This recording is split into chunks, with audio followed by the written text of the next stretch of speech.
Star प्रवाह वाहिनीवर आमच्या लाडक्या नाईकबाई ही मालिका 10 ऑगस्ट पासून प्रेक्षकांच्या भेटीला आली आहे। या मालिकेत अभिनेत्री ऐश्वर्या नारकर मुख्य भूमिकेत आहेत।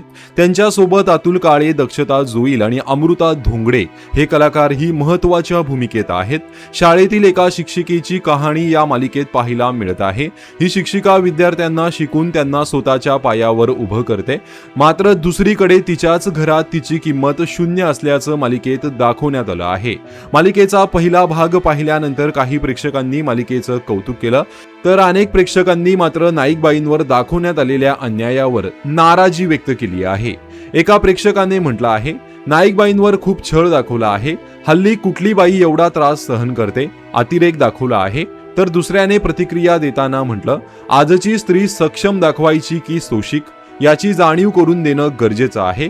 काही प्रेक्षकांनी तर ही मालिका आई कुठे काय करते मालिकेसारखी वाटत असल्याचं म्हटलं आहे। एवढी सुशिक्षित बाई इतका अत्याचार सहन करते हे मनाला पटतच नाही। सहन करण्याची ही एक लिमिट असते, कोणी आयुष्यात एवढंही सहन करत नाही। नाईकबाई जर एवढा अन्याय सहन करत असतील तर त्या विद्यार्थ्यांना काय शिकवणार? विद्यार्थ्यांना ही अन्याय सहन करायला शिकवणार का? अशा अनेक प्रतिक्रिया प्रेक्षकांनी सोशल मीडियावर दिल्या आहेत।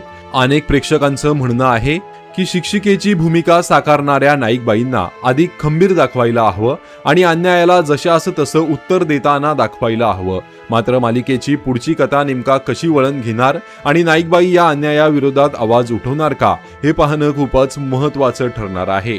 तर तुम्ही आमच्या लाडक्या नाईकबाई ही मालिका पाहता का आणि मालिकेत दाखवलेला हा प्रकार तुम्हाला कसा वाटतोय कमेंट करून नक्की सांगा। धन्यवाद।